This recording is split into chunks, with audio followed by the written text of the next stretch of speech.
Questions about the Psychiatric Stimoceiver, which is the mark of the beast. The beast is the Antichrist politician who has a predatory mindset. This is the outline of what I have found in the King James Bible about this topic, with some questions. First is the evil mark. There are two marks. First is the evil mark controlled by the Antichrist politician. Then a question about mind sharing. Next is what appears to be authorized removal of the mark.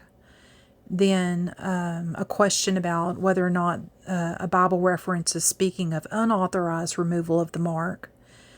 The passages in the Bible, the King James, that speak of what appear to be a good mark that's controlled by God.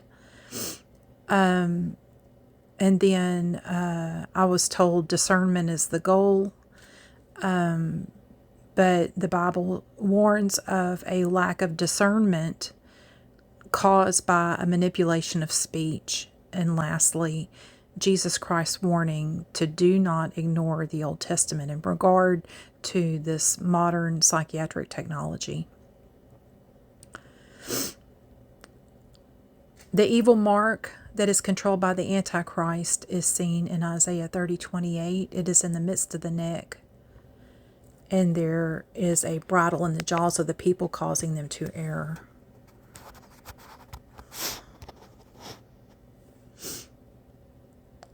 Another reference is in Revelation 13, verses 15 to 17. It's a mark in their right hand or their forehead. Also, I have a question about Revelation 17, verse 13, which speaks of the 10 kings having one mind. These have one mind, and shall use that mind sharing, having one mind, to give their power and strength to the Antichrist politician. The third list in my outline is the authorized removal of the mark. It's highlighted in red. Several references where God promises that He will remove the yoke. And the yoke is the mark of the beast, I believe. So it's in Isaiah, Jeremiah, Ezekiel, Hosea, and Nahum.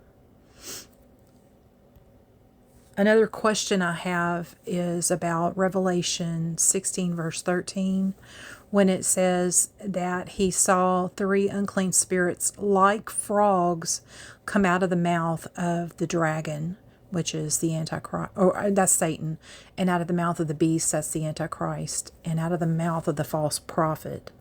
I was wondering if someone were to try to get that thing out of the neck, out of the midst of the neck that we read about in Isaiah 30:28, if they try to get it out of the neck, that it would hurt their vocal cords to cause their voice to sound like frogs.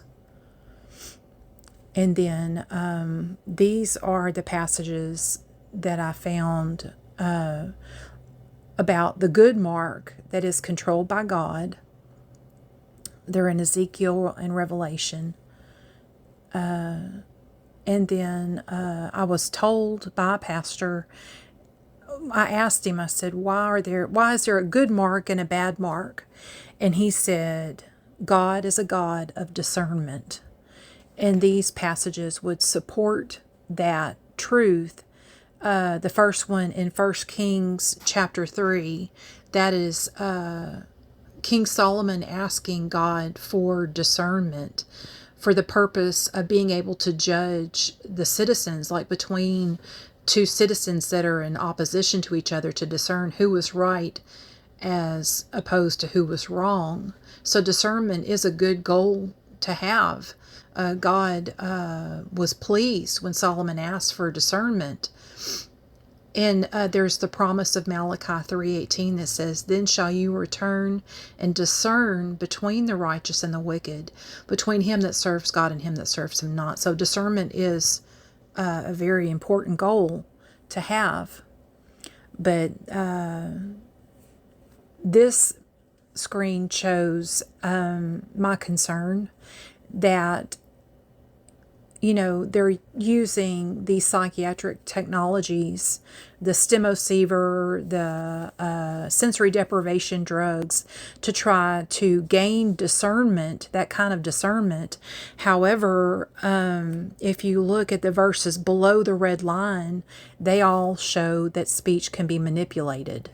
Above the red line is New Testament passages and that mention sensory deprivation, people speaking. But below the red line is where the person who is speaking ends up condemning themselves or saying something they should not say, but it's unfair and it's wrong, and it's the manipulation of speech. So the only way I can understand these passages is to say that we need to remember the Old Testament passages under the red line that warn us about speech manipulation if we are going to be in a position of judgment, trying to judge other people, because we don't know, looking at them externally, what drugs are in them, or whether or not they have a Stimoceiver in them, or whether their speech is being adversely affected by unseen factors.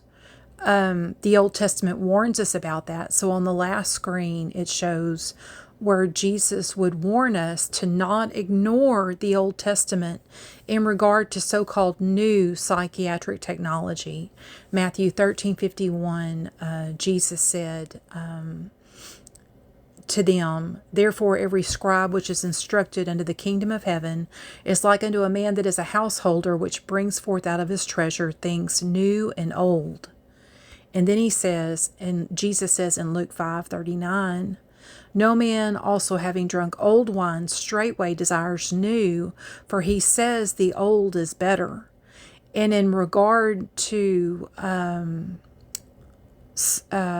sensory deprivation caused by the psychiatric drugs and being judged when you are excommunicated and your senses are deprived, or suppressed by the medication, and people are judging you, you're going to say the Old Testament is better because it has more insight to what this psychiatric technology can cause, which is the destruction of justice. And they can condemn the righteous and they can justify the wicked, and totally destroy judgment through drugs like hemlock and